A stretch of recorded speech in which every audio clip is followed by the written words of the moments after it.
4-year-old Orrin West and 3-year-old Orson West have been missing since Monday night, when their adoptive parents say they last saw them in the backyard at their California City home. Hey, what's going on, my good people? We back at it. Yeah, we back at it. And we still talking about the West boys, Orrin and Orson, from California City. 3 and 4 years old, still missing. They out there somewhere. And we want to know where they are. Where's the boys? And I know in that last video, we covered quite a few things. But in this video right here, we're going to go just a little bit deeper. And we're going to look at the parents' story. And we're going to watch how the police were moving at the start of this investigation. And again, they suspect foul play. So, y'all know how we do over here. Come on, ride with me. On Monday, December the 21st, 2020, while their siblings were on vacation at Grandma's house, Orrin and Orson were left at home with the mother and the father, Trezell and Jacqueline. Yeah, them. And sometime that afternoon, Orrin and Orson were allowed to go play with chalk on the back patio. And then at about 4:30, they just disappeared. And this is the parents' story. So pay attention. I was gonna make a fire. There's a lot of wood in this area right here next to our house. I open up the back gate. I'm throwing wood, bringing it inside the house. My wife's inside. She was actually wrapping gifts, so we thought it was a good idea that our youngest two go outside and play with chalk on the back patio. So while the boys played with chalk on the back patio, Jacqueline was supposedly wrapping presents. And Trezell, he said it got cold, so he wanted to start a fire. So now he outside. He admitted that he opened up the back gate and that he was throwing wood, bringing wood inside the house. And you know what I was thinking? I'm like, I wonder how many trips he took. You know, was it a situation where he just, made one trip in the house? I mean, it was just something I thought about. But let's continue. Not let them go on the dirt in the backyard. Keep them close. So I was playing with chalk, and I came in the house. I saw them there. I went in the house. I came back out. I didn't see them there. I immediately went back in, asked my wife, "Did you see the boys?" She said, "No, they should be outside playing with chalk." I said, "Well, I didn't see them," so I came back outside and I started searching my backyard. I searched the whole thing. I realized that I left the gate open and I panicked, came inside the house, searched the house, me and my wife. Once that didn't pan out, I got in the van. I looked down the street, both directions. It was getting dark, getting cold, and I got in the van and I hit a bunch of corners. I went down this street. I turned my light on. I searched. I called their names. Talked to a gentleman on the street on the other side over there. He didn't see them. So then I came home and I told my wife, "You need to call the cops. It's getting dark and I need help. We gotta get going." So I called the cops. Cops came. First thing they did was tell us to stay in the house so they can get a hold of us. And they had us just sitting there and we wanted to keep searching. Yeah. So he's telling us that when he realized that the boys were missing, that he searched the backyard. Remember, him and the wife searched the house. But while searching the backyard, he realized that the gate was open. And as a parent, I would think your first reaction would be to go toward the gate. That still bothers me because he told us he didn't go toward the gate. He went back inside the house. That made no sense to me. But this is his story, not mine. Trezell told us he hopped in his van. He looked in both directions. And he searched and searched. Went as far as telling us he was hitting corners. Meaning, he was searching all over the place. That's what that means. And at some point, he goes back to the house and tells his wife, "Call the police." He can't find them. And they did call the police. And so, in that interview, they asked them what time the boys had been missing or when they noticed the boys missing. And they told them about 4:30. 5-ish. And their story sounded pretty good up until that point.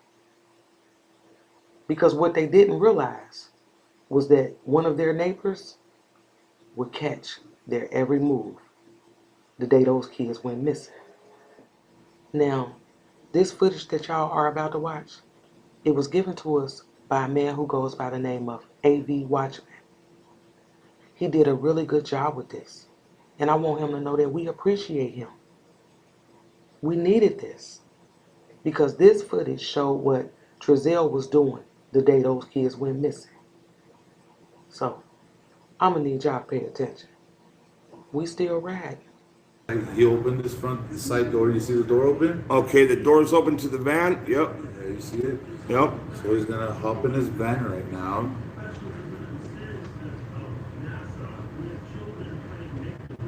Hey, can you guys see this video? Hit 1 if you can see it pretty good.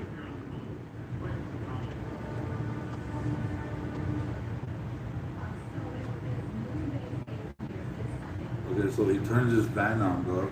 Okay. So apparently he's looking for his kid, but it takes him about a minute just to sit in his van and turn his car on. You know what I mean? Okay. And he didn't even look in the front yard, nowhere on the sides. You seen it? Nothing. He didn't come up the street. So he hops in his van.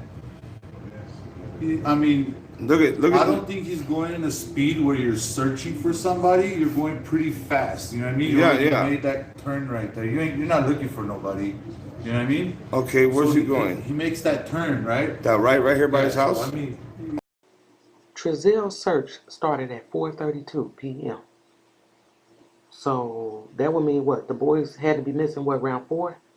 Because remember, see, before he left in the van, they didn't check the backyard, they didn't search the house.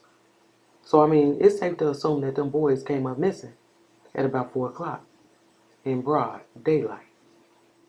And don't forget, he told us that when he hopped in his van, he looked in both directions, that he was searching everywhere, said he was hitting corners and everything. Even told us he ran into somebody, remember? Talked to him. They said they hadn't seen Orrin and Orson. Yeah. Okay, so that was him that just came from right here. Yeah, but he's on the street, two, 3 streets So over. You see him coming? Yeah. See him? Bam. Yeah. See that car? Headlights. So Okay, so there he is again. He came back. That was about 4 or 5 minutes. He was gone. He was gone 4 to 5 minutes.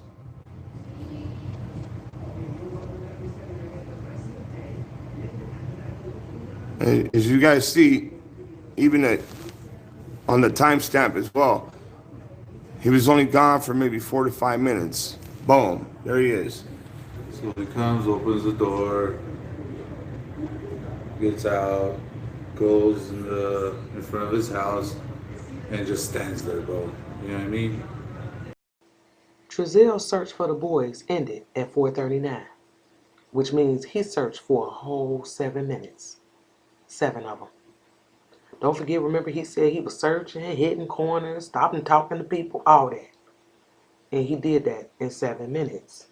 Do y'all think that was long enough to be searching? I don't. Not for my children. And not only that, he said that in that interview, he said that when he went back to the house, he told his wife to call the police. We saw him when he pulled up. He didn't go back in the house. He stood outside. So I'm like, when did you tell her to call the police? Because you ain't going in the house. We saw you. We watching you right now. You didn't go back in the house. So what, did you call her? Yeah, I'm confused. They need those phone records, okay? Because Trezell stood outside until the police showed up. See him right there? Right. Okay, and here comes the cops. First officer pulling up to the scene. So look. Yeah, look the at him. feds, the FBI has it.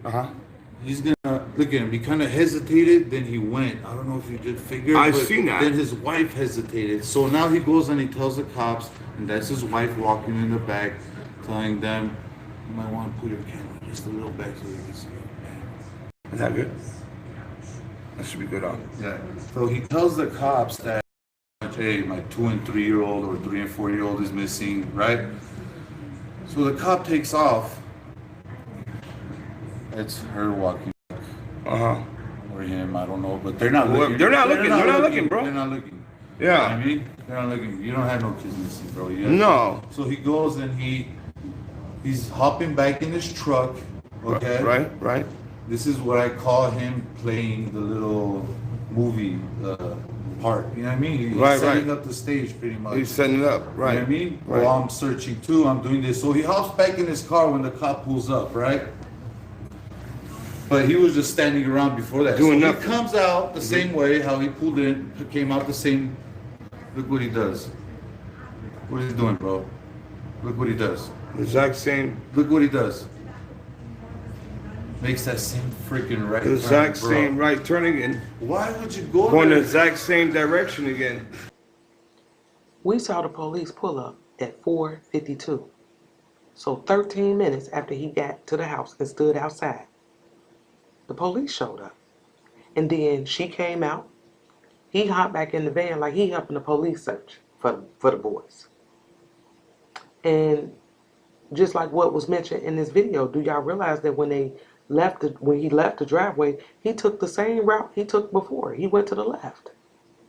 At no point during this video did I see him go to the right. And I'm thinking to myself, if you doing all this searching and hitting all these corners, why are you not covering the areas closest to your house? What y'all think about that? The night came and went, and still no sign of Orrin and Orson. On Tuesday, December the 22nd, people showed back up to search for Orrin and Orson. And while they were out searching, this is what the police was doing. Around 3:15, police arrived at the house. The believed-to-be foster parents left with the police shortly after they arrived at the home. Yeah. This article right here says that the parents went willingly with officers at 3:45 p.m. after a police cruiser entered their driveway. The parents were not handcuffed as they were taken in for questioning. And then, so on Tuesday, the police is back there. They back at the house. And they want to talk to the parents. And I'm quite sure they talked to them on Monday, even though, Trezell was like, oh, the police told us to stay in the house and all this other extra shit. On Tuesday, they took the parents away from the house. Okay? And then shortly after that, it says that the police served the warrant just after 6 p.m. on Tuesday. And officers were seen leaving the house carrying several brown bags and a large duffel bag. And then not only that, they towed the white van. So after questioning them for what, a good hour, two, they served a warrant and went into this house. And it makes you wonder, what did they suspect? And not only that, what did they find? At what point did you guys decide to bring out dogs to try to help out and use them? Done that. It's been done. Multiple times. And the canines consistently found that the scent of the children did not leave the house? Correct. Yeah. So on Tuesday, not only did they take the parents in for questioning, they served a search warrant and they sent the scent tracking dogs inside the house. And that's when we found out that the dogs were able to track Orrin and Orson's scent inside the house, but could not track the scent outside the house. And we was all like, what? How the hell is that possible? When again, y'all told us y'all left them outside. Yeah, it don't make sense. And that had the police suspecting that the boys never left the house. But to some of us, we're questioning whether or not the boys were even at the house at all. You know? What are they hiding? And where are the boys? The night came and went. On Wednesday, December the 23rd, just 2 days before Christmas, people were still out there searching for Orrin and Orson. Still. And one of the highlights of Wednesday was the fact that the biological mother, Ryan Dean, she showed up on their property. And she did an interview. So, yeah. Let's look at some of the things she had to say. What did your parents tell you? They said that she said she was wrapping gifts and she let my 2 kids out in the backyard because she didn't want them to see the gifts. But you didn't let the other kids out. Where were the other kids? Why my 2 just go back there? At night, she said it was dark. And it's cold right now, so I know it was cold then. So I don't believe it. So when did she tell you this? Where were you when she told you this? I just came here 45 minutes when nobody was here. 45 minutes to an hour, and we knocked on the door. And it took them a minute to come, and he came out. And he want to say he's sorry and all that. I just don't feel in my heart that it's something. They're not. Do you have a relationship with these parents? I don't know them. I don't know them. It goes to say that a mother has the best intuition of her kids. What do you think happened? They did something. I feel like they did something and they know something. They did something. And I feel my kids is somewhere around here. I feel it. And I feel like they're in the house. And I feel like they did something. Interesting. And not only that, it wasn't until after she did this interview that they popped out. Parents speak out for the first time. 15 minutes after her. And I'm like, why now? Didn't y'all say the police told y'all to stay y'all ass in the house? Why y'all outside now? I mean, did they come to save face? Or did they pop out because she showed up? Huh? Y'all have to understand, timing is everything. I think they had a problem with what she was talking about out there. Y'all heard her. She's basically accusing them of doing some shit to her kids. You know, she feel like they know something about something. And we do too. But most importantly for me was the fact that Ryan brought up their other children. We found out that the other 4 children belonging to Trezell and Jacqueline were on vacation at Grandma's house.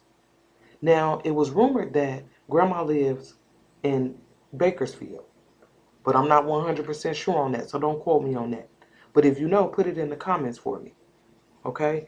And y'all got to think, December the 23rd, most kids should be on Christmas break. So I don't see anything wrong with these kids being at their grandparents' house. A bigger question for me was, how did they get to Grandma's house? You know what I mean? Did they get dropped off? Did Grandma and them come pick them up? And then not only that, exactly when did the other 4 children go to Grandmama's house? Yeah. Then we found this footage from December the 19th. Look, check it out. So that's him coming out again, side door. So he goes out there, he opens up that side door. Now they're all getting in through the passenger door, right? Yeah. So what, the sliding door don't open or something, or? He opens the sliding door, so they get it from the sliding door. You can't really see it. All right. Because it's a sliding door, and he has his door open too, so. See this? I wonder if he knows that you got this camera over here, bro. I mean, he's thinking maybe if I open my door like that, he won't see it, but I'm pretty sure he can see it. Like, what if he knows that you got that camera here, and that's the reason why he opened up that door? Yeah, that's why he did it. To That's keep why that his door open. windows are tinted. That's why he parks his van like that, so the neighbors across won't see it. You know what I mean? He may be thinking, oh, his camera won't catch all that, all the way over there. Yep. That's what he's thinking, right?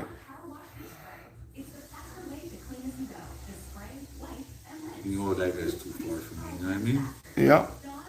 And here we go. So,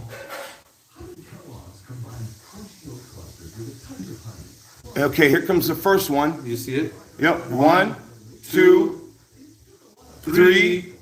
And that's the fourth one. And here's the with fourth wife. one. Boom, that's it. That's it.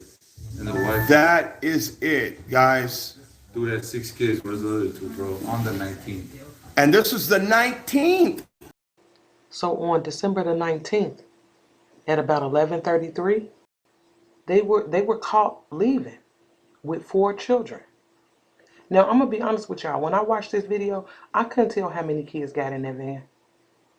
Because y'all have to understand, we're watching a recording of a recording. So when I heard AV and the other guy counting out the children, I believed them. Because they're watching the first recording. You know what I mean?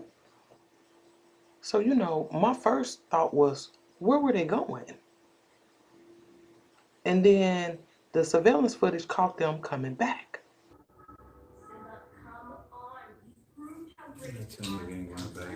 Where are the kids at?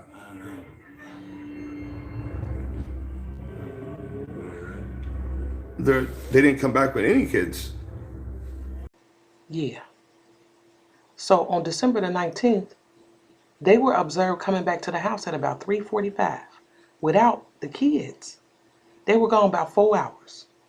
And if y'all remember from the last video, if it's true that grandma did live in Bakersfield, that's an hour plus drive. And again, they came back to the house without the kids. So is it safe to assume that that's when they went to grandma's house? So then the question becomes, was this a last minute vacation or was this a planned vacation? Because, you know, I lived out of town before for years. And during the holiday breaks, that's when my parents will want my children. You know, they out of school. The kids can stay for an extended period of time. So again, was this a planned vacation? And then not only that, the 4 kids went to grandma's house, but was grandma and them wanting all 6? Because if she was, and she only got 4, y'all don't think she asked about the other 2? I'm sure she did. And I wonder what these parents right here told her. The grandparents put out a statement, and it's this statement right here. And they said that from day one, when the boys and their siblings came into their lives through emergency foster care, their number one priority was to embrace them and treat them as their own. So again, were the grandparents expecting all 6 grandchildren? Ain't no doubt in my mind the police questioned those grandparents. Ain't no doubt in my mind. And then I found this article right here talking about Trezell and Jacqueline. And as of Wednesday, their other 4 children had been removed from the home. They were still being questioned. They were searching their homes, the vehicle, and the phones. Okay? So at this point, the 4 other children had been removed. You don't think they spoke to them kids? I think they did. I really do. Because if those kids didn't leave until December the 19th, I got a strong feeling that those kids know something. They may not know everything, but I think they had enough information to give to the police that would help paint a bigger picture. You understand what I'm saying? As of Wednesday night, look at what the police doing. They in the backyard of that house. Look at them. And I got a feeling that whatever information that they had gathered, whether it be from the grandparents, the kids, you know, Trezell and Jacqueline themselves, it led them to this backyard. They didn't go back there for no reason. They wasn't just digging back there just because. You understand what I'm saying? And these kids are supposed to be missing. And I followed many missing cases. And trust and believe, the police are not doing this without information to support their movement. Wednesday evening around 9, concerned neighbors and community members say they saw the FBI and police working in the backyard. Checked in yesterday, and that's when we pulled up and saw the investigation going on and them digging in the backyard and, well, which we think was digging. They had jackhammers or roto hammers going, lots of lights. Laura Romero says a local flew a drone while the digging was happening. I did look at the videos myself, and what looked to me is they were sifting through fine dirt to find things, and they would find things and they would put them in baggies. So why the hell would the police be back in the backyard sifting through dirt? Why are they searching for some missing boys or something related to these boys up under the dirt? Y'all heard them, they needed jackhammers and everything. Look at how they left the yard. They're looking for something in particular. Now, I know they put out an article talking about they didn't find nothing, but I was more concerned as to what prompted them to search the backyard. Because understand this, when we seen them leave and come back without the kids on December the 19th, on December the 20th, they didn't move. Look at this. And now we're gonna go back Since to the 20th, he doesn't leave his house at all. You can see he pretty much, the owner just stayed home. So on Sunday, December the 20th, Trezell and Jacqueline never left the house. So this is how I see it. On Saturday, December the 19th, they took the other 4 children to grandma's house. Sunday, they didn't go nowhere all day. And then on Monday, Orrin and Orson are missing. It just don't sound right to me. And that's why I feel like whatever happened to these boys happened before they took those kids to grandma's house. Before. Can't say exactly when or how long before. But I'm telling you, whatever jumped off long before Orrin and Orson came up missing. And because of that, Trezell and Jacqueline got the police confused. We have no way of knowing how they got out of the yard. Nothing that shows how they got out of the yard and if they wandered out of the yard. We don't know. Pictures of the boys Orrin and Orson West. Now, police have been talking to every neighbor here. They've been looking at security camera footage, and they say there's been no sign of not only boys leaving the side gate that Trezell West, the adoptive father, said he realized he left open. There's been no sign of the boys leaving the backyard from the side gate, and no sign of an animal or someone else going in to get the boys. And then that's about it. That's when everything played out. So make the news, nigga, and watch what happens. If you make it over here on this channel, nigga, we on your ass. Okay?